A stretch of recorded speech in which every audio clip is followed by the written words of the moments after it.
बना हुआ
कृष्ण हरे हरे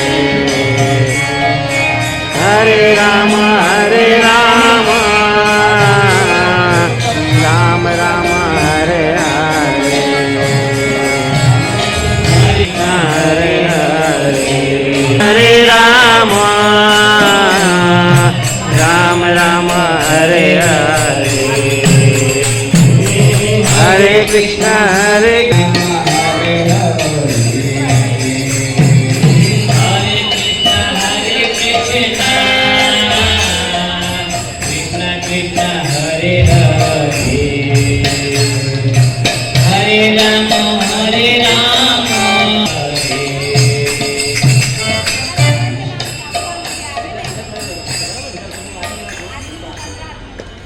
श्रील प्रभुपाद महाराज की जय।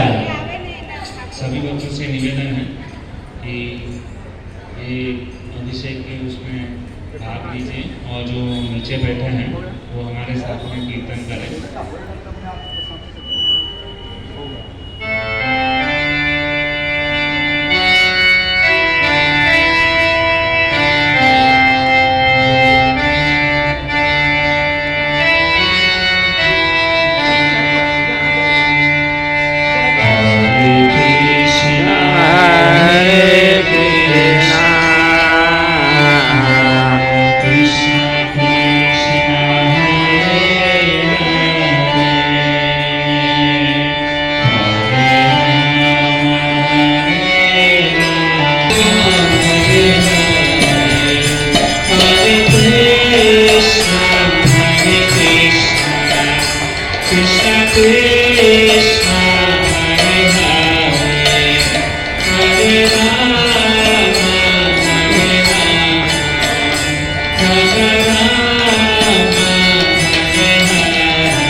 थोड़ा थोड़ा पीछे बस।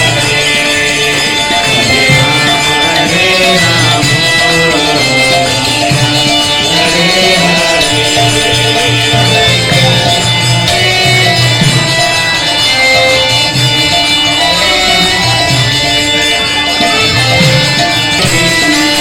हरि बोल हरि बोल।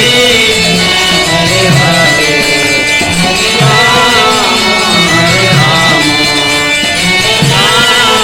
हरि बोल हरि बोल। Hare Krishna, Hare Krishna, Krishna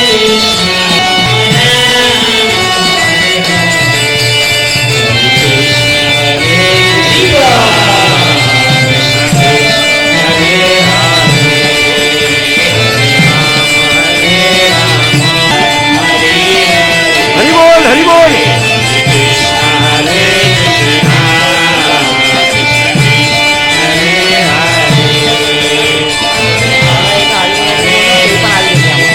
भले भले पीछे पीछे पीछे हरि बोल पीछे।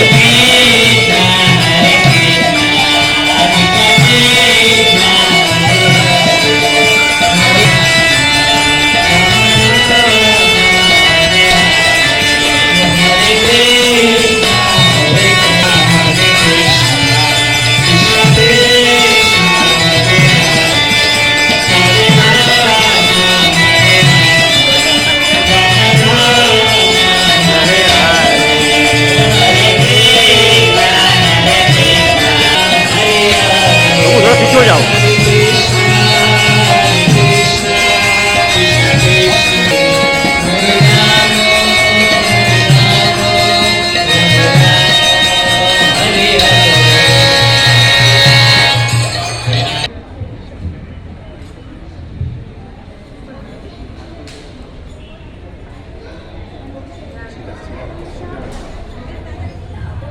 ब्रह्म संहिता की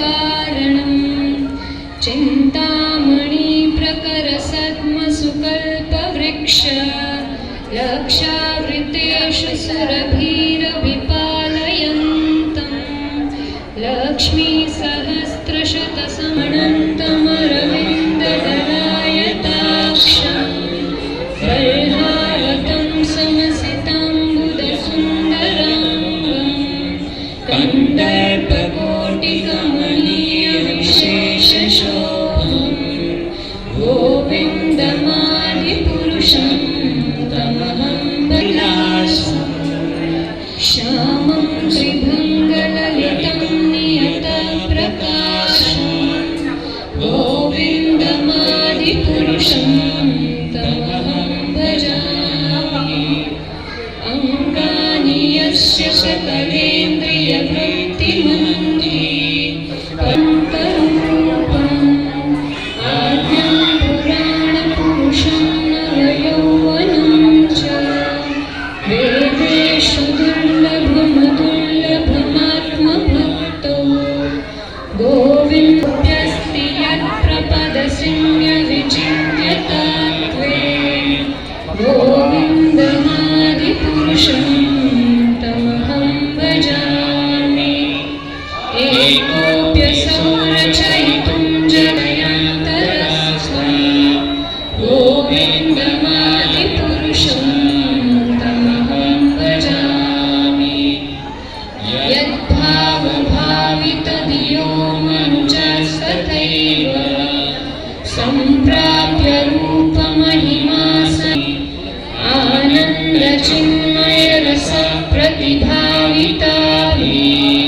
आनन्दचिन्मयरसप्रतिभाविताभिस्ताभिय एव निजरूपतया कलाभिः गोलोक एव निवसत्यखिलात्मभूतो गोविन्दमादिपुरयन्ति यं श्यामसुन्दरमचिन्त्य गुणस्वरूपम्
शक्तिरेका छायैव यस्य भुवनानि बिभर्ति तमहं भजामि क्षीरमपि तथा समुपैति कायाय गोविन्दमादिपुरुषं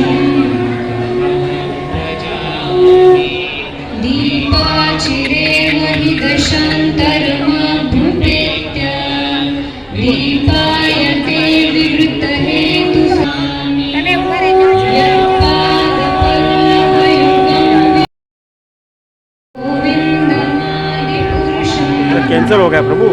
भजामि अग्निर्मही गगनमम्बुमरुन्ति चश्च कालस्तथात्ममनसीति जगत्त्रयाणि यस्माद्भवन्ति विभवन्ति विशन्ति यं च गोविन्दमादिपुरुषं तमहं भजामि यच्चक्षुरेष सविता सकलग्रहाणां गोविन्दमादिपुरुषं तमहं भजामि धर्मोऽर्थपापनिचयक्षुतयस्तपांसि हरि बोल। ब्रह्मादिकल्पतरुधयश्च जीवाः यत्तत्तमात्रविभव प्रकटा गोविन्दमादिपुरुषं तमहं भजामि यं क्रोधकामसहजप्रणयादिभीति वात्सल्यमोहमुरुगो अरे हरि बोल। कान्ताकल्पतरवो द्रुमा भूमिश्चिन्तामणिगणमयी तोयमृतं तथा गानं नाट्यं गमनमपि वंशी प्रियसखी चिदानन्दं ज्योति परमपि तथा स्वाद्यमपि च स यत्राक्षराब्धि स्रवति स्त्रियं विदन्तस्ते सन्ताक्षिते विरलचारा कतिपये श्री श्री ब्रह्म संहिता की जय। हरे कृष्णा कृष्णा कृष्णा हरे हरे हरे राम। फटाफट फास्ट।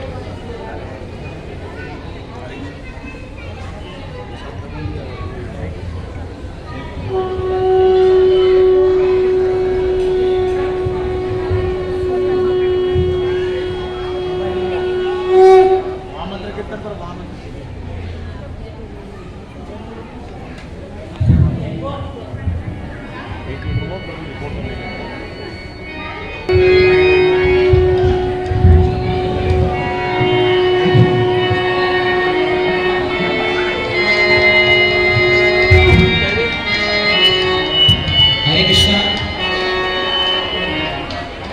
हरे कृष्णा हरे कृष्णा हरे कृष्णा कृष्णा कृष्णा हरे हरे हरे राम राम राम हरे हरे।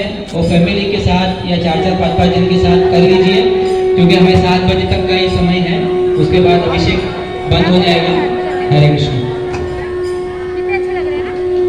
ये वो बाकी बिहारी की जैसा है ना।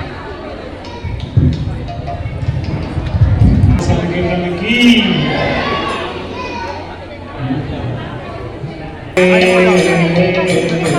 हरे राम राम राम हरे हरे हरे कृष्णा कृष्णा कृष्णा हरे हरे कृष्णा हरे कृष्णा कृष्णा कृष्णा हरे हरे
हरे राम हरे राम राम हरे हरे हरे कृष्णा कृष्ण कृष्ण हरे हरे हरे राम हरे राम राम राम हरे हरे हरे कृष्ण कृष्ण हरे हरे हरे राम हरे राम कृष्ण भगवान और कौन है यहाँ पे? राधा गोविंद देव। बस ये आना चाहिए ना, बस ये अंदर आओ।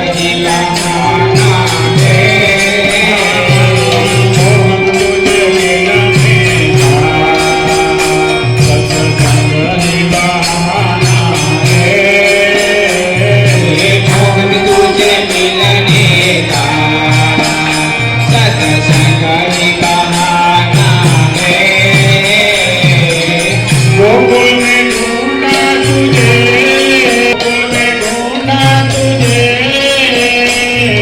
मथुरा में पाया है। गोकुल में ढूंढा तुझे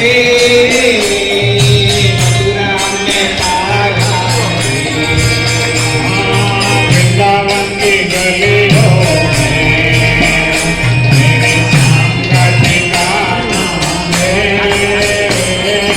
वृंदावन की गलियों में मेरे श्याम का ठिकाना है। वृंदावन की गलियों में मेरे श्याम का ठिकाना है। वृंदावन की गलियों में मेरे श्याम का ठिकाना है। श्याम तुझे मिलने का सत्संग निभाना है। श्याम तुझे मिलने का सत्संग निभाना है। मोहन तुझे मिलने का सत्संग निभाना है। मोहन तुझे मिलने का सत्संग निभाना है। तुझे गोपियों में माया है। बालों में ढूंढा तुझे, गोपियों में मेरे श्याम का कसेरा है। राधा जी के चरणों में मेरे श्याम का ठिकाना है। श्याम तुझे मिलने का निभाना है। श्याम तुझे मिलने का बंधु सखा मेरे बंधु सखा तू ही मेरे माता पिता, तू ही मेरे बंधु सखा। दुनिया वाले क्या जाने मेरा पुराना है। दुनिया वाले क्या जाने मेरा रिश्ता पुराना है। ये दुनिया वाले क्या जाने। हरे राम राम राम हरे हरे हरे कृष्ण कृष्ण कृष्ण हरे हरे हरे राम राम हरे हरे हरे कृष्ण कृष्ण कृष्ण हरे राम हरे राम राम राम हरे हरे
हरिनाम संकीर्तन की भुवन मंगल हरिनाम संकीर्तन की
Rama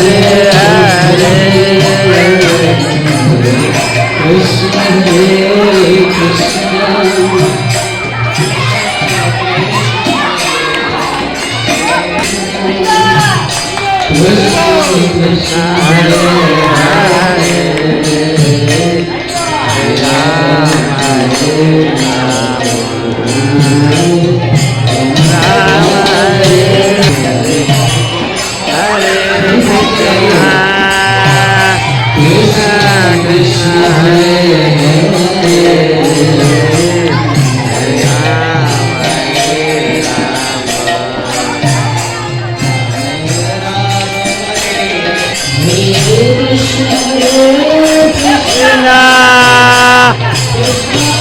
हरे हरे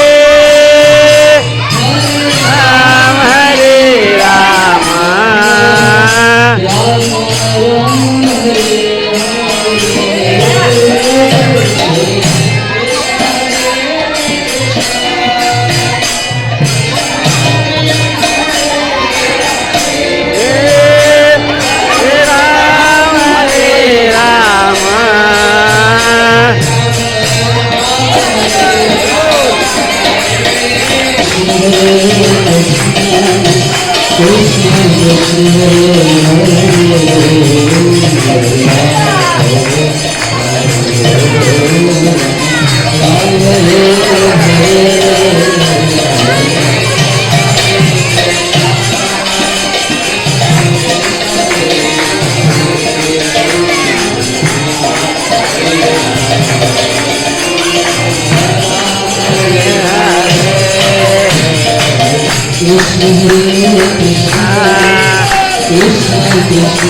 हरे हरे कृष्ण कृष्ण हरे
हरे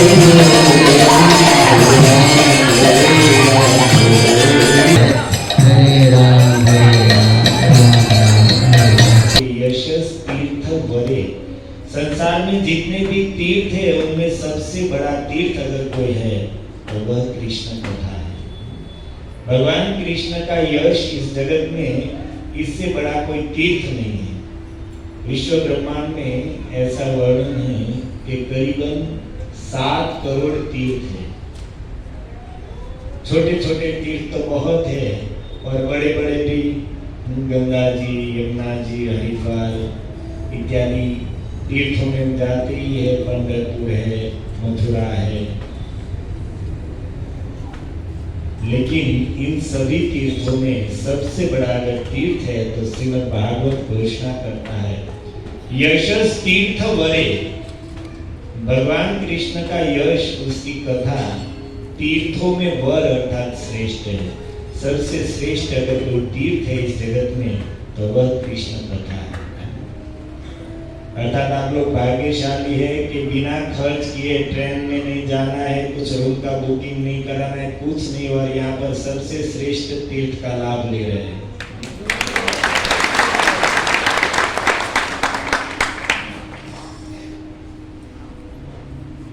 और अंत में बहुत ही सुंदर बात करते, श्रोत्रांजलि उपस्पृश्य धुनुते कर्म वासना।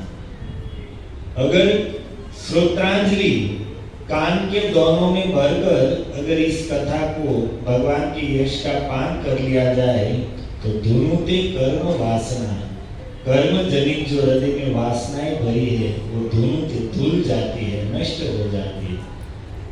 अनेक जन्म के हमारे कर्म के अनुसार हृदय में जो पाप या पुण्य की अच्छी या बुरी जो वासनाएं भरी है वो वासनाएं छोड़ती नहीं है। चाहे लाख व्रत दान जप तप तीर्थ कर ले, लेकिन वासना एक ऐसी है जो जीव को छोड़ती नहीं है।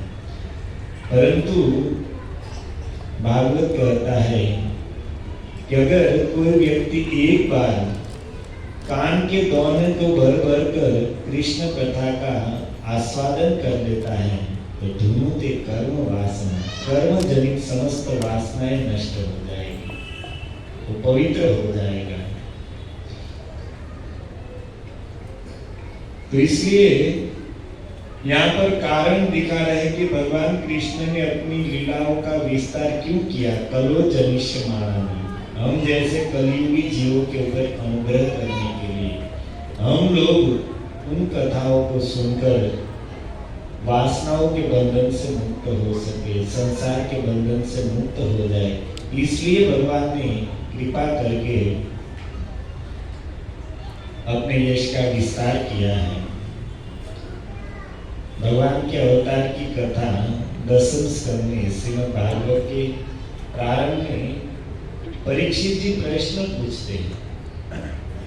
समय तो हमारे पास नहीं, 15-20 मिनट है, लेकिन जितनी हो सके उतनी सुन लेते हैं। बाद में जन्माष्टमी आ रही है तो उस पर आप लोग सुन लीजिए।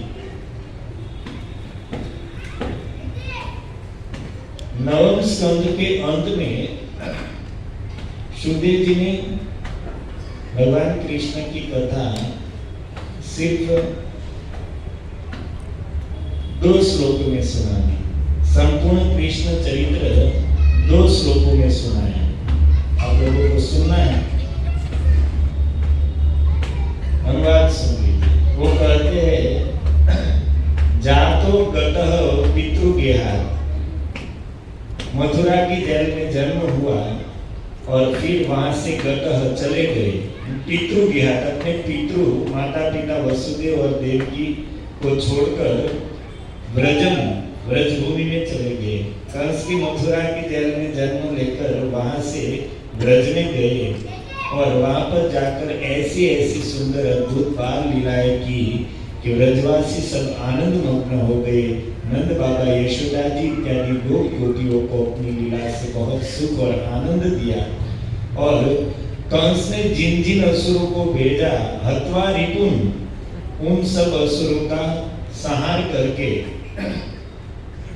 मथुरा में आके कंस को मारकर वहां से द्वारिका चले गए और द्वारिका जाकर कृतोदारा सुत शतानी हजारों स्त्रियों के साथ विवाह किया और प्रत्येक स्त्री से 10-10 पुत्र उत्पन्न किए हैं।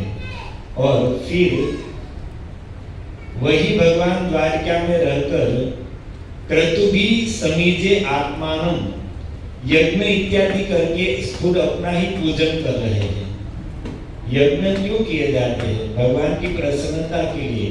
तो यहाँ पर कहते हैं कि यज्ञ दान व्रत इत्यादि के द्वारा आत्मानं समीजे, खुद स्वयं की ही पूजा कर रहे हैं। क्यों? आत्मनिगमो प्रथयन जनेषु, अपने चरित्र के द्वारा समाज को, संसार को शिक्षा दे रहे हैं। भगवान स्वयं आचरण करके दिखा रहे हैं और इसलिए वो स्वयं, भगवान द्वारिका में वर्णन है कि हर रोज सुबह में 13,000 गायों का दान करते थे और अनेक ब्राह्मणों को बुलाकर भोजन कराते थे, दान पुण्य करते थे। क्यों? गृहस्थ लोगों को शिक्षा देने के लिए। और फिर कहते, पृथिव्या सवे गुरुभरं क्षपयन् करुणाम् अंतः समुत्कलिना युधि भूपचन्द्र। और पृथिव्या सवे गुरुभरं, पृथ्वी का बहुत बड़ा भार भगवान ने कौरव और पांडवों के बीच परस्पर कलह उत्पन्न करके दूर कर दिया। कौरव और पांडवों के बीच में कलह उत्पन्न करके महाभारत युद्ध के निमित्त से पृथ्वी का बहुत बड़ा भार हरण कर लिया। इसी भागवत के 10वें स्कंद में 90 अध्याय है, उसमें 75वें अध्याय में कथा आती है राजसूय यज्ञ की। राजसूय यज्ञ जब समाप्त हुआ तो फिर युधिष्ठिर महाराज, भगवान कृष्ण युधिष्ठिर महाराज के सारे भाई और अन्य स्त्रियां सब लोग राज्यसभा में विराजमान थे और उस समय उस सभा में दुर्योधन आया है। युधिष्ठिर महाराज की जो राज्यसभा थी वो किसने बनाई थी? मय दानव ने। किसने? अब दानव का स्वभाव क्या होता है? असुर का स्वभाव क्या होता है?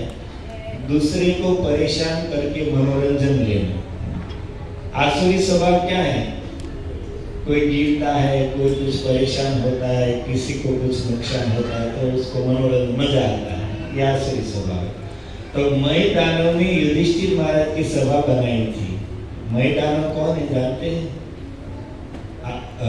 दैत्यों के आर्किटेक्ट हैं और देवताओं के आर्किटेक्ट है विश्वकर्मा। उससे भी श्रेष्ठ कला ये मय दानव के पास था। भगवान कृष्ण के कहने से मय दानव ने युधिष्ठिर महाराज की राजसभा बनाई थी और उसमें अपने स्वभाव के अनुसार उसने मनोरंजन के लिए ऐसी वस्तुएं बनाई थी जहाँ पर दीवार हो वहाँ पर दरवाजा दिखे और जहाँ पर दरवाजा हो वहाँ पर भीत दिखाई दे, जहाँ पर जल हो वहाँ पर स्थल दिखाई दे और स्थल हो वहाँ पर जल दिखाई दे। और उस सभा में दुर्योधन प्रवेश हुआ तो जहाँ पर भूमि थी वहाँ पर तो उसने धोती उठा ली जल समझकर। तो सब लोग थोड़े थोड़े हंसे और फिर आगे गया तो जहाँ पर जल था उसको स्थल समझ के उसमें गिरा आराम से। तो भीमसेन जहां से भीमस्तम दृष्टवा, दुर्योधन को देखकर, दुर्योधन को गिरा हुआ देखकर भीमसेन जहां से हंसे नहीं, फूल कर हंसे, जोर से हंसे। वहां पर जो स्त्रियां बैठी थी वो सब भी हंसी। अन्य जो राजसूय यज्ञ में राजा महाराजा आए थे वो लोग भी हंसने लगे। और वहां पर लिखा है कि वो लोग एक तो हंस रहे थे और अच्युत अनुमोदित और भगवान कृष्ण सबको चढ़ा रहे थे और हंसो, जोर से हंसो।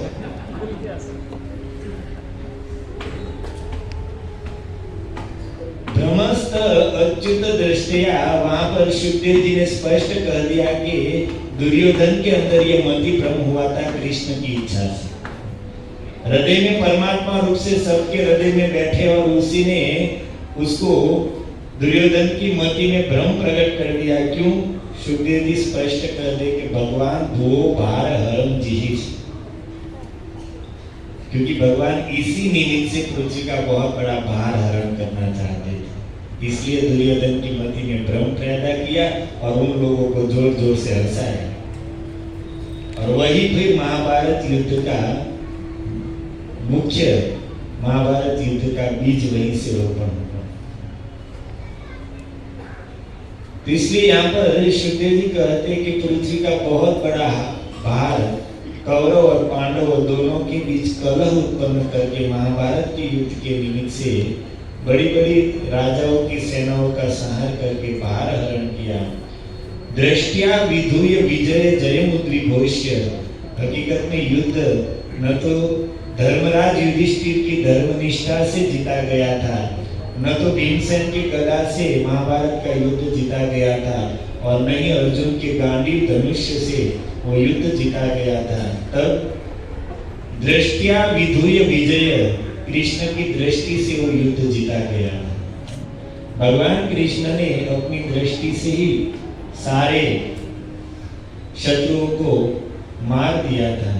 इसलिए तो जब विराट रूप दिखाया अर्जुन को, अब इतना भयंकर भगवान का स्वरूप था कि अर्जुन उसको देखकर डर गए, पसीना छूट गया, हाथ से गांडी भी छूट गया और हाथ जोड़कर कहने लगे कि आप है कौन?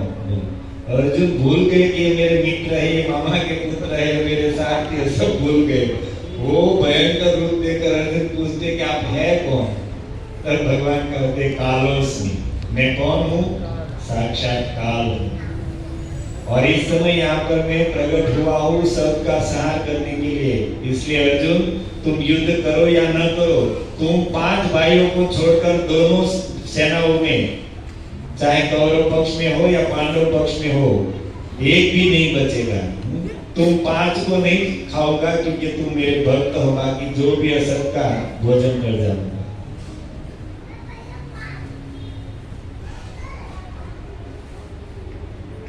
कृष्ण ने अपनी दृष्टि से युद्ध जीता, लेकिन यश दिया अपने भक्त पांडवों को।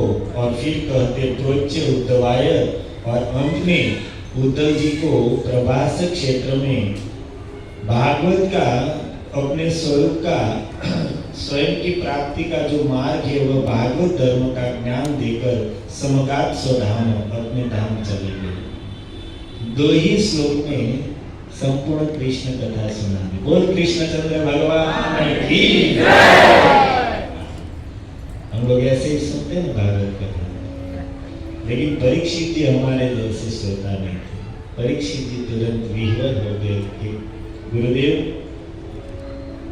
जिस भगवान कृष्ण की कथा सुनने के लिए मैं यहाँ पर बैठा हूँ और उसकी कथा है, उसको तो आपने इतने संक्षेप में कर दी। तब कृष्ण कथा सुनने के लिए परीक्षित जी महाराज जिज्ञासा करते हैं। 10वें स्कंद यहाँ से प्रारंभ होता है। राज उवाच, राजा अर्थात परीक्षित जी पूछ रहे हैं, कथितो वंश विस्तारो भवतः सौम सूर्ययो राज्ञां च वै वंशानां चरितं परमद्भुतम्। ये गुरुदेव, आपने सोमवंश और सूर्यवंश के अनेक राजाओं के अद्भुत अद्भुत चरित्र आपने सुनाए। यद्यपि शुकदेव जी ने भागवत के 2 स्कंद से लेकर 9वें स्कंद तक अनेक वंशों के, अनेक राजाओं के चरित्र परीक्षित जी को सुनाए हैं, लेकिन सबको याद नहीं कर रहे। परीक्षित इन 2 वंश को, सोमवंश और सूर्यवंश को ही याद कर रहे। क्यों? क्योंकि परीक्षित जी ने देखा कि ये 2 ही वंश ऐसे भाग्यशाली है कि जिस पर भगवान की विशेष कृपा है, और दोनों वंश में स्वयं भगवान ने अवतार लिया है।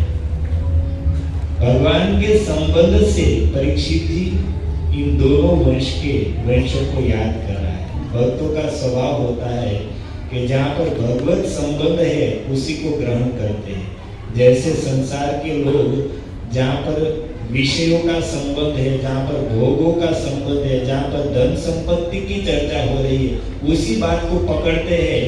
ऐसे ही भगवान के भक्तों का स्वभाव होता है कि जहाँ पर भगवान का संबंध होता है उसी बात को पकड़ लेते हैं। और इसलिए परीक्षित जी कहते हैं कि गुरुदेव, आपने सूर्यवंश और चंद्रवंश के राजाओं के चरित्र सुनाए, और कैसे चरित्र थे? अद्भुत नहीं, परम अद्भुत चरित्रों को सुनाए। अब कैसे कैसे चरित्र? एक कथा आपको सुना दूं, जहां से प्रारंभ होता है 9वें स्कंद, सूर्यवंश का। शारदेव मनु महाराज, जिसको वैवस्वत मनु भी कहते, सूर्य के पुत्र है। वर्तमान हम जिस मनवंतर में जी रहे हैं, उसकी पत्नी का नाम क्या है जानते हैं? श्रद्धा देवी। तो उसको कोई पुत्र नहीं था, तो सूर्यवंश के प्रारंभ से ही कुल गुरु है वशिष्ठ जी। वशिष्ठ जी को कहा है, वशिष्ठ जी ने अनेक ब्राह्मणों को बुलाया और यज्ञ करवाया। महाराज मनु ने पुत्र की कामना से यज्ञ कराया, यज्ञ हो गया, और यज्ञ के फल स्वरूप श्रद्धा देवी के गर्भ से संतान का जन्म हुआ, लेकिन पुत्र की जगह पर पुत्री का जन्म हुआ। मनु महाराज देखकर इतने प्रसन्न नहीं हुए, और उन्होंने वशिष्ठ जी से कहा कि गुरुदेव, आप जैसे पवित्र ब्राह्मण यज्ञ करने में कुछ गलती करे, कुछ त्रुटि रह जाए, ये संभव नहीं है, तो फिर यज्ञ का फल ये विपरीत क्यों आए? ऐसा तो होना नहीं चाहिए। तो वशिष्ठ जी ने उन ब्राह्मणों को बुलाकर पूछा तो जो मुख्य जो आचार्य थे उन्होंने कहा कि भाई महारानी श्रद्धा देवी ने हमसे कहा था कि भाई महाराज को भले पुत्र चाहिए लेकिन मुझे पुत्री चाहिए। तो महारानी के कहने से हमने तो पुत्री के संकल्प से ही मंत्रों का उच्चारण किया था और इसलिए पुत्री का जन्म हुआ। मनु महाराज कहते वशिष्ठ जी से कि गुरुदेव वंश परंपरा कैसे चलेगी। तब मनु महाराज की प्रार्थना को सुनकर वशिष्ठ जी ने भगवान नारायण की आराधना की है और प्रसन्न होकर भगवान श्री हरि ने उस इला नाम की कन्या को पुरुष बना दिया और उसका नाम रखा सुद्युम्न। जन्म लेते समय वो एक कन्या थी जिसका नाम क्या रखा था, इला। और बाद में वशिष्ठ जी की प्रार्थना से भगवान ने उसको पुरुष बना दिया और नाम रखा सुद्युम्न। बहुत ध्यान से और समझने लायक बात है, आप लोग सुनिए। और फिर राजकुमार सुद्युम्न बड़ा हुआ और एक दिन अनेक सेवकों के साथ विचरण करते हुए वो मंदराचल पर्वत की घाटियों में बहुत दूर निकल गए और एक ऐसे स्थान पर पहुंचे कि जहां पर उस वन में प्रवेश करते ही ये सुद्युम्न जो पुरुष था उसने देखा कि वो स्त्री हो गया और वो सब और देखने लगे तो क्या देखा, उसके सारे जो घोड़े थे वो सब घोड़िया हो गए और उसके साथ जितने भी उसके सेवक थे सिपाही वो सब भी स्त्री हो गए। वो सब एक दूसरे को देख रहे कि हो क्या गया।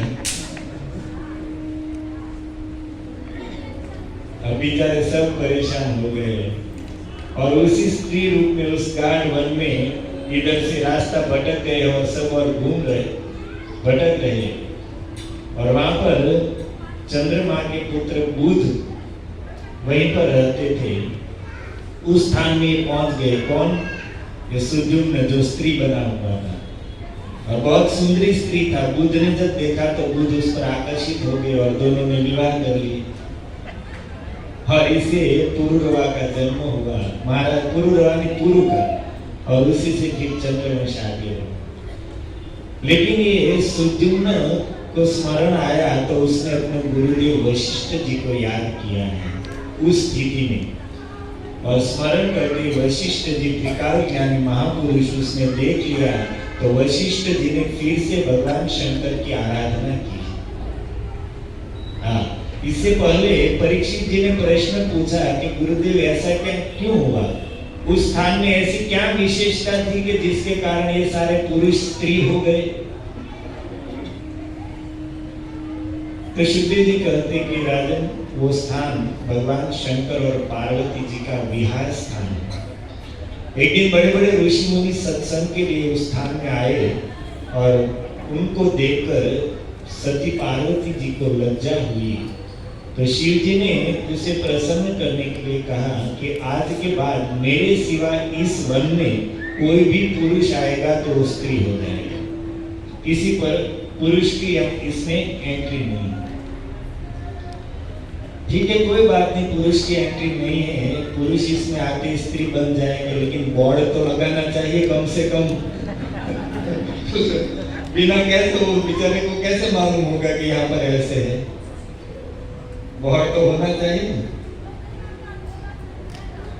हाँ, तो वशिष्ठ जी ने जब देखा अपने यजमान की इस दशा को तो उसने फिर से भगवान शंकर की आराधना की है और शिव जी प्रसन्न हुए तो कहा कि भी आप इसको पुरुष बना दीजिए। ये जो मेरा यजमान सुद्युम्न स्त्री बन गया है आप उसको फिर से पुरुष बना दीजिए। तो भगवान शंकर कहते हैं कि महाराज देखिए, आपने तपस्या की है, मेरी आराधना की है, वो व्यर्थ नहीं जानी चाहिए। और दूसरी ओर मेरा विधान इस प्रदेश में है कि यहाँ पर जो आएगा वो स्त्री बन जाएगा, तो मेरी बात भी रहनी चाहिए और आपकी बात भी रहनी चाहिए। इसलिए बीच का उपाय रास्ता निकालते हैं कि ये आपका जो यजमान है 1 महीने के लिए पुरुष रहेगा और 1 महीने के लिए स्त्री बनेगा। न घर का न घाट का। फिर वो अयोध्या में आ गए, राजा बने, 1 महीने तक राज्य सिंहासन संभालते थे सुद्युम्न और फिर 1 महीना स्त्री बनकर राजमहल के अंदर ही रहते थे। अब लोगों को ऐसा राजा पसंद नहीं आया और सुद्युम्न को भी लगा कि भाई ये तो कोई जिंदगी है भाई, 1 महीना। वो बेचारे थक गए और सब कुछ छोड़कर जंगल में भाग गए। उसको लगा कि इससे तो अच्छा था मैं स्त्री रह जाता, या तो पुरुष रहता है या स्त्री रहता है, दोनों के बीच में फंस गए। लेकिन इस कथा के कहने के पीछे उद्देश्य है, सुखदेव जी ने इस कथा को इसलिए विस्तार से सुनाया है कि वो समाज को समझाना चाहते थे कि देखो भाई, भगवान का जो विधान है उसी में खुश रहना सीखो। अगर विधाता के विधान को बदलने का प्रयास करेंगे, चाहे धन से, चाहे बुद्धि से, चाहे तपस्या से या किसी भी प्रकार से, तो इसकी जैसी स्थिति होगी। जन्मा था स्त्री लेकिन पुरुष हुआ तो विधान था तो अंत में तो वही बंद कर रहा। तो विधाता के विधान को कोई बदल नहीं सकता है। इसलिए बुद्धिमानी उसी में है कि जिस अवस्था में भगवान ने हमें रखा है उसी में संतुष्ट रहते हुए उसका नाम लिया जाए। हरे कृष्णा कृष्णा कृष्णा हरे हरे, हरे राम राम राम हरे। हमारे यहाँ सुंदर भजन है, जाहि विधि राखे राम ताहि विधि रही, सीताराम सीताराम सीताराम कहिए, जाहि विधि राखे राम। लेकिन ये बोलना बहुत आसान है, जीवन में लाना बहुत मुश्किल है। इन सब बातों को, शास्त्र के उद्देश्य को, सदुद्देश्यों को, अच्छी बातों को जीवन में वही धारण कर सकता है जिसके पास इस कलयुग में हरि नाम का बल है। अगर हरि नाम नहीं लेंगे तो अच्छे से अच्छी बात मोबाइल में मैसेज के रूप में रह जाएगी, या तो फॉरवर्ड करने का साधन बन जाएगी, या तो दूसरों को कहने के लिए रह जाएगी, जीवन में नहीं उतरेगी। कलयुग में वही अपने जीवन को बदल पाएगा, जीवन को परिवर्तित कर पाएगा, वही अपनी कुटियों को, गंदी आदतों को छोड़ पाएगा, वही व्यक्ति सद्विचारों को अपने जीवन में धारण कर पाएगा जिसके पास हरि नाम का बल है।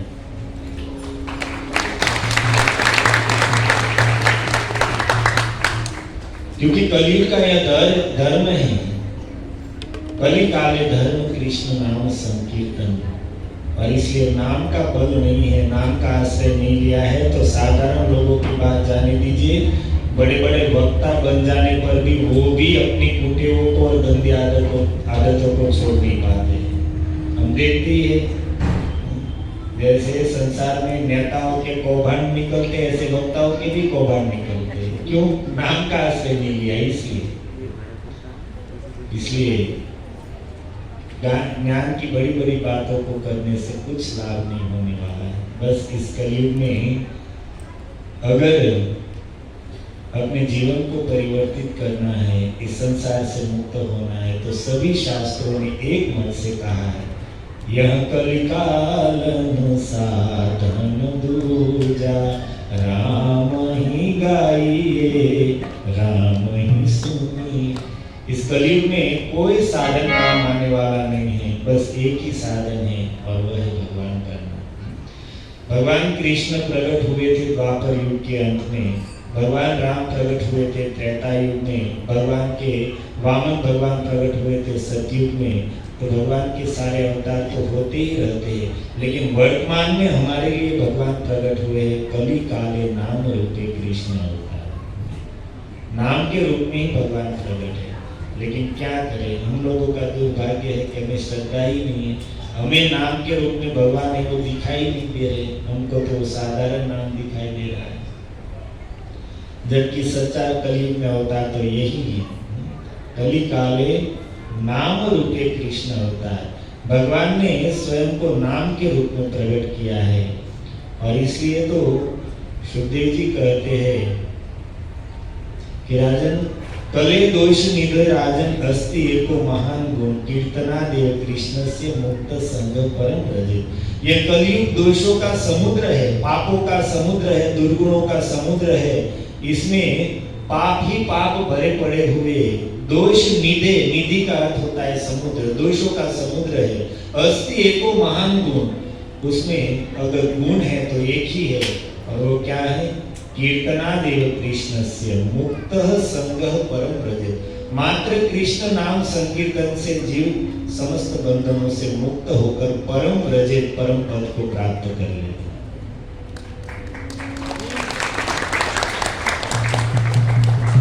इसलिए अभी तक हमने बहुत जन्माष्टमी मनाई हर साल, लेकिन इस बार अगर सच्चा हम भगवान कृष्ण का प्रागट्य कराना चाहते हैं तो नाम के रूप में जीवन में उसका प्रागट्य कराना होगा। गोस्वामी तुलसीदास जी ने बहुत सुंदर बात लिखी है।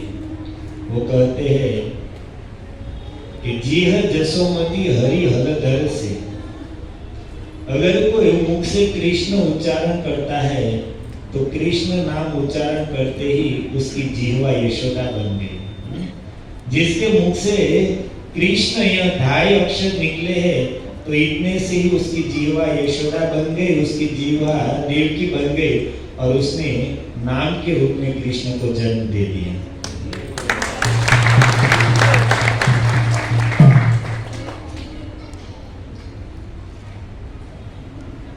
तो बस जन्माष्टमी का अवसर आ रहा है तो हमने इसलिए थोड़ा एक ही श्लोक पर चर्चा हो सकी, बाकी तो बहुत सुंदर कथा है, लेकिन फिर आप लोग भक्तों से सुन लीजिए।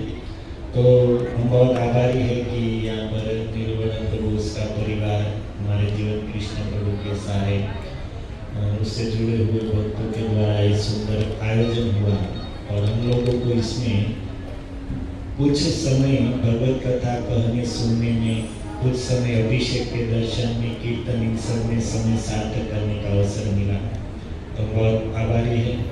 हरे कृष्णा कृष्णा कृष्णा हरे हरे, हरे राम राम राम हरे हरे।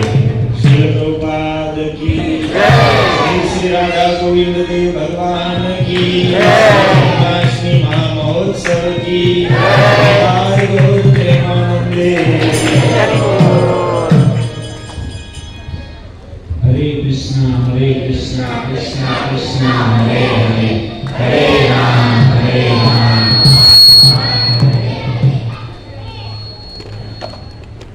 यहाँ पर बहुत ही सुंदर, आज 15 अगस्त है। आज ही के दिन हमारा भारत देश आज़ाद हुआ था। देखिए भक्तों, वास्तविक स्वतंत्रता क्या है कि हम यहाँ पर उत्सव मनाते हैं, देखते कि हम बोलते हैं कि हम आज़ाद हुए, लेकिन भारत देश आज़ाद हुआ, लेकिन वास्तविक में हमको खुद को आज़ाद होना है। हम बंधन में हैं। आप बोलेंगे हमको तो कुछ बंधन दिखता नहीं है बंधन। कौन सा बंधन है? काम, क्रोध, लोभ, मोह, मद, मात्सर्य, इतने सारे बंधनों से हम घिरे हुए हैं। और हम बातें बहुत बड़ी बड़ी करते हैं कि आपके सामने ये हुआ, इधर वो हुआ, ये सब वास्तविक में हम अभी की जो स्थिति देख रहे हैं कि बांग्लादेश में इतना अत्याचार हो रहा है हिंदू के ऊपर, ये सब, तो ये क्यों हो रहा है? उसके पीछे बहुत बड़ा कारण है कि जब तक हम यहाँ पर जितने भी हैं, हम हिंदू हैं, ऐसे तो कोई हिंदू मुसलमान है नहीं, वास्तविक में सनातन में है। तो जब तक हम हमारे धर्म को समझेंगे नहीं, जब तक हम हमारे धर्म को समझेंगे नहीं, तब तक ये बहुत सारी आपत्तियां हैं ना, वो आती रहेगी। जैसे कि हम देखते हैं कि जितने भी इस्लाम लोग हैं, मुसलमान लोग हैं, उनका जब भी समय, हालांकि उसमें बहुत सारी चीज़ जो है गलत बताई गई है, लेकिन जो उनके मौलाना वगैरह हैं, उन्होंने कुछ गलत प्रचार करके उन लोगों को भड़काने की कोशिश की है। और हम देखते हैं वो चीज़ गलत है, लेकिन फिर भी गलत होने के बावजूद भी उनको उनके मौलाना के ऊपर कितनी श्रद्धा है, कितना विश्वास है। जैसे ही उनका नमाज पढ़ने का जब भी समय होता है, तो कौन सी भी जगह पे क्यों ना हो, पूरी रास्ते पे या किधर भी रोड के ऊपर किधर भी उनका समय हुआ तो समय से वो उनको भगवान को याद कर ही लेते हैं। हम सब ने देखा है, और वो उतने अपने धर्म के प्रति उतने मतलब ये रहते हैं, कट्टर रहते हैं कि उसको कोई मतलब ये नहीं कर सकता है। तो देखिए हमारा भी कुछ मतलब धर्म है, हम भी यहाँ पे देखते हैं कि 7 साढ़े 7 बजे भगवान की आरती होती है, हम भगवान को दीप बताते हैं, लेकिन हम कितने हमारे धर्म के प्रति आक्रोश हैं। हमको भी मतलब वो लोग शुक्रवार को नमाज के लिए जाते हैं, मस्जिद में जाते हैं, हम रविवार के दिन जाते हैं, लेकिन उनकी श्रद्धा और हमारी श्रद्धा में कितना फर्क है। क्या हमने अभी तक भगवान को मतलब इतनी दृढ़ता से जीवन में उनको अपनाया? नहीं अपनाया। और हमारी मतलब देखते हैं कि आजकल मंदिर, बहुत सारे मंदिर हैं, बराबर, और कुछ लोग बोलते भी है कि इतने सारे मंदिर बनाने की क्या जरूरत है, मंदिर तो बहुत है, कथा भी बहुत होती है, सही बात है, लेकिन हम उनके प्रति हमारी जागरूकता कितनी है, हम कितना उसको फॉलो कर रहे हैं। हम संडे में एक दिन मंदिर में जाना होता है ना, तो हम आलस करते कि नहीं अभी हफ्ते में एक बार छुट्टी मिले तो घर पे आराम से हम लोग को रेस्ट करना है, यहाँ घूमने के लिए जाना है। तो अभी हम हमारे धर्म के प्रति क्या जागरूक नहीं है। यदि हम हमारे धर्म के प्रति जागरूक नहीं हो गए तो जिस तरीके से बांग्लादेश में जो स्थिति है भारत में होने में समय नहीं लगेगा। तो हम लोग को जागरूकता लानी होगी। यदि हम जागरूकता नहीं लाएंगे हमारे धर्म के प्रति तो हमारा भी विनाश नहीं रुक सकता। ये सब ये जो आयोजन हो रहा है किसके लिए हो रहा है? ताकि हम अपने धर्म को समझे, भगवान को समझे, कृष्ण को समझे, उसके लिए ये सब आयोजन है। नहीं खाली प्रसाद देके कीर्तन किया, चलो चले गए, बाद में अभी जन्माष्टमी को मिलेगा, ऐसा नहीं। कृष्ण जन्म, कृष्ण अवतार मतलब क्या? हमको सबसे पहले वो जानना होगा। जैसे प्रभु जी ने कहा कि ये कथा और कीर्तन क्या है, हमारे जीवन का सार चीज है। परीक्षित महाराज गंगा नदी के तट के ऊपर बैठ करके श्रीमद् भागवतम जो प्रभु जी ने हमको सुनाया, दर्शन स्कंद जो सार है, बहुत ही सुंदर सुंदर बातें बताई। वह परीक्षित महाराज जिनको श्राप मिला था कि 7 दिन के बाद में उनकी मृत्यु होने वाली है। परीक्षित महाराज के जीवन में नक्की था कि 7 दिन के बाद ही उनकी मृत्यु है, और उन्होंने संकल्प ले लिया कि 7 दिन में मेरी मृत्यु है तो मुझे क्या करना चाहिए। तो उन्होंने नारद मुनि की कृपा से उनको पता चल गया कि अभी मेरी मृत्यु है तो मुझे मृत्यु की तैयारी करनी है। तो मृत्यु की तैयारी कैसे की? उन्होंने गंगा नदी के तट के ऊपर यही श्रीमद् भागवतम जो है ना वो उन्होंने सुना। तो ये जो कथा जो है ना, वो कथा यदि हम हमारे जीवन में सुनेंगे ना तो हम हमारे मृत्यु से बच सकते हैं। देखो मरते तो सब लोग हैं, लेकिन हमको जो दुनिया में जो मिलता है ना ऐसे मरना नहीं है। परीक्षित महाराज ने जिस तरीके से अपनी मृत्यु को संगार किया ना, उसी प्रकार से हमको हमारी मृत्यु को सजाना है। मरते समय भगवान को याद करना है, कृष्ण कथा को याद करना है। और ये कृष्ण कथा कैसे हमारे हृदय के अंदर जाएगी? भगवान का नाम लेके।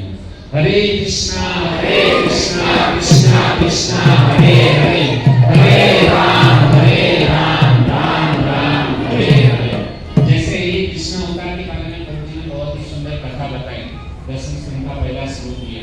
ये जो प्रभु जी ने जो बताई ना, हालांकि प्रभु जी के पास समय नहीं था, लेकिन यदि उनके पास भी समय हो तो बहुत ही सुंदर तरीके से वो कृष्ण जन्म के बारे में वर्णन कर सकते हैं। ये उन्होंने जो पुरुरा महाराज, सुद्युम्न, ईला और ये जो कथा बताई, क्यों बताई? क्योंकि इसी परिवार में आगे भगवान श्री कृष्ण का जन्म होने वाला है यदुवंश के अंदर। यहाँ से भारत है, तो प्रभु जी ने खाली इसको श्लोक को स्पर्श किया और उसमें कितना समय निकल गया? 1 घंटा निकल गया। और ये जो कृष्ण कथा ना बहुत ही मतलब बेहद है, और इसको सुनने के लिए हमको समय निकालना पड़ेगा।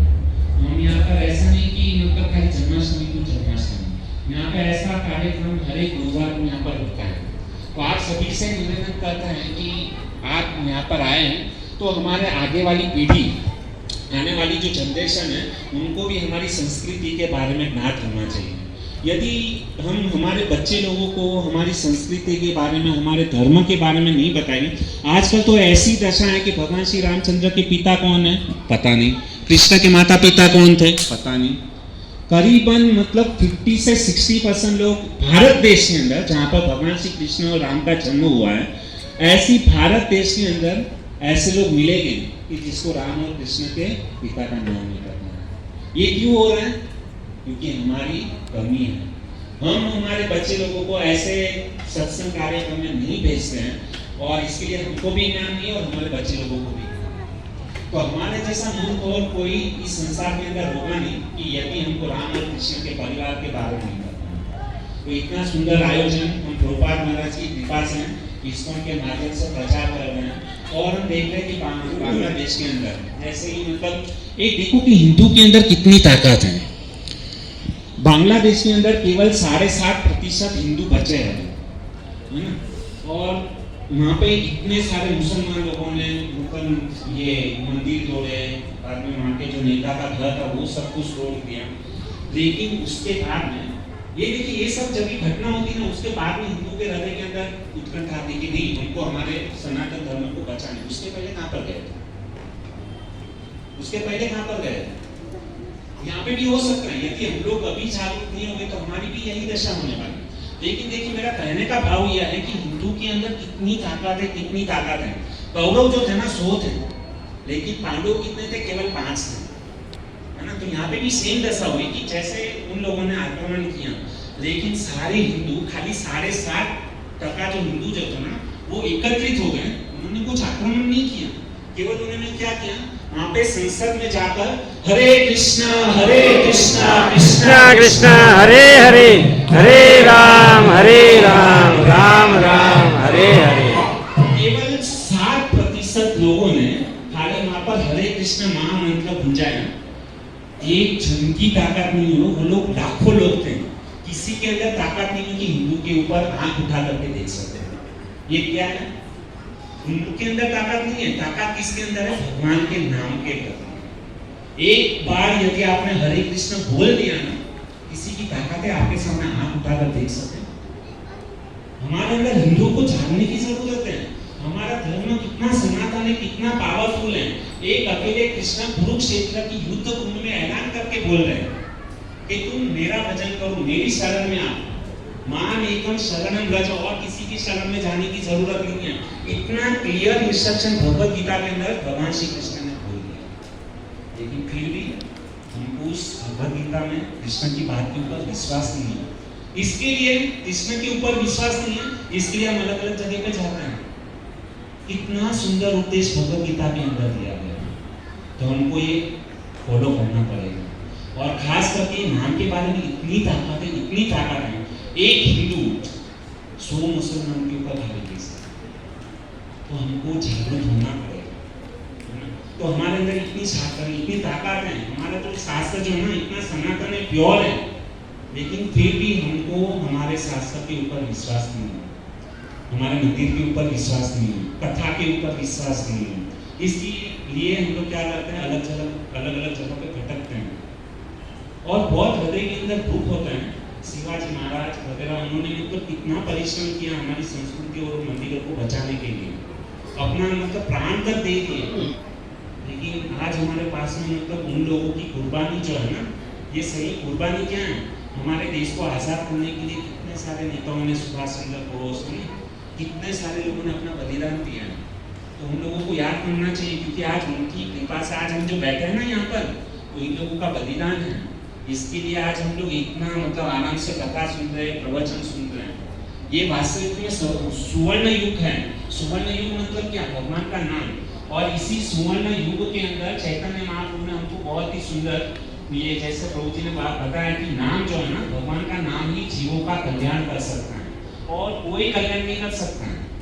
तो बहुत ही सुंदर चैतन्य महाप्रभु कहते हैं, नाम नाम कारी बहुधा निज सर्व शक्ति सत्रार पिता नियमिता स्मरणेन काल एता दृषि तव कृपा भवनम ममापि दुर्देवमी दृषि मिहा जन्ना अनुराग। ये जो भगवान ने क्या कहा, नामना अकारी बहुधा निज सर्व शक्ति।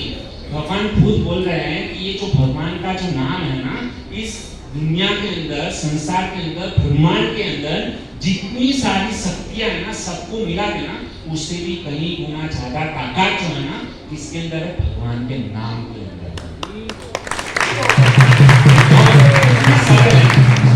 कितना सरल है भगवान का नाम लेना। केवल यहाँ पे बैठना है, घर पे आप कहीं पर भी सत्कार पिता नियमित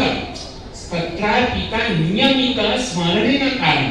भगवान क्या करते हैं कि इस भगवान का नाम को लेने के लिए कुछ समय वगैरह कुछ देखने की जरूरत नहीं है। कोई कहेगा कि हमारे पास में समय नहीं है, टॉयलेट जाने के लिए तो समय है ना, उसमें तो आप मतलब ऐसा नहीं बोल सकते नहीं मेरे पास समय नहीं, मैं अभी वॉशरूम नहीं जाऊंगा, आप उसको रोक नहीं सकते हैं। उस समय भी यदि भगवान का नाम लोगे ना तो वो आपके ऊपर असर करेगा निश्चित रूप से।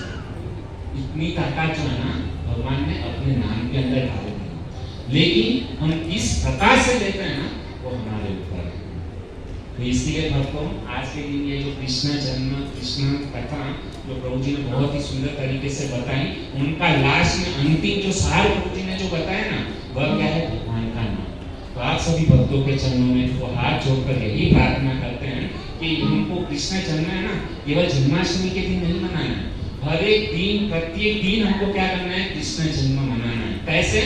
यदि हम कृष्ण को प्रसन्न करना चाहते हैं ना तो क्या करना पड़ेगा, दोनों हाथ ऊपर करके हरे कृष्णा कृष्णा कृष्णा हरे हरे, हरे राम राम राम हरे। यही मंत्र हमारी रक्षा करेगा। आजू वाला बाजू वाला ऊपर वाला नीचे वाला हमारे बॉस किसी के पास में भी जाऊं लेकिन कोई हमारी मदद करने वाला नहीं है। रक्षा करेगा तो केवल द्वारकाधीश भगवान श्री कृष्ण और ठीक है। तो प्रभु जी के हम बहुत बहुत आभारी हैं। ये प्रभु जी अंधेरी पंप हाउस में रहते हैं, डायमंड मार्केट में हैं और बहुत ही सुंदर उनका बीकेसी में ऑफिस है और प्रभु जी गृहस्थ हैं और बहुत सुंदर तरीके से अपने गृहस्थ जीवन का पालन करते हुए और बिजनेस करते हुए और इतना सुंदर तरीके से क्या कर रहे हैं, प्रचार कर रहे हैं और भागवत कथा कर रहे हैं। और प्रभु जी राधा गिरधारी मंदिर में भी उनकी बहुत बड़ी मतलब उनकी सेवा रहती है। पूरा भारतवर्ष में बिहार झारखंड अलग अलग क्षेत्रों में जाकर प्रचार करते हैं। और देखिए प्रभु जी भी गृहस्थ हैं, प्रभु जी भी बिजनेसमैन है, हम भी बिजनेसमैन हैं, लेकिन फर्क देखो कितना है ना। हमसे ज़्यादा प्रभु जी अच्छी तरीके से बिजनेस करते हैं। क्यों? क्योंकि वो कृष्ण की शरण है। तो कृष्ण उनको बुद्धि देते हैं, यदामि बुद्धि योगम तम। यदि कोई कृष्ण की शरण में जाता है ना तो बुद्धि कौन देता है? कृष्ण देता है। हमको भी भगवान बुद्धि देंगे यदि हम कृष्ण की शरण में जाएंगे। तो आइए प्रभु जी का हम हरे कृष्ण महामंत्र बोलकर उनका अभिवादन व्यक्त करेंगे। हरे कृष्णा कृष्णा कृष्णा हरे हरे, हरे राम राम राम हरे हरे। कृपा करके 5 मिनट शांति बनाए रखिए। नीलाना प्रभु जो है कुछ अनाउंसमेंट करेंगे तो ध्यान से सुनिए। हरे कृष्णा। सभी भक्तों का बहुत बहुत धन्यवाद, आप इतनी भारी मात्रा में आए, हम सबको सेवा का अवसर दिया। इसी प्रकार हर बुधवार को यहाँ पर प्रोग्राम होता है, आप आते रहिए। तो आज का जो बहुत बहुत धन्यवाद प्रभु जी धन सुंदर प्रभु जी को, ये आप भी आए। तो आज का जो महाप्रसाद है वो अभिजीत प्रभु जी की तरफ से है। तो आइए अभिजीत प्रभु जी को हम यहाँ पर बुलाते हैं। आइए प्रभु जी के हाथ से पुष्पमाला प्रसाद के रूप में ग्रहण करें और प्रभु जी अभिजीत प्रभु जी के लिए और उनके पूरे परिवार के लिए हम एक बार भगवान से आशीर्वाद के रूप में एक बार हरे कृष्ण महामंत्र का उच्चारण करेंगे। हरे कृष्णा कृष्णा कृष्णा हरे हरे, हरे राम राम राम हरे हरे। तो अब हम आगे जो प्रोग्राम है पुष्प अभिषेक करना है वो करेंगे और उसके बाद सबके लिए महाप्रसाद है। सभी भक्त महा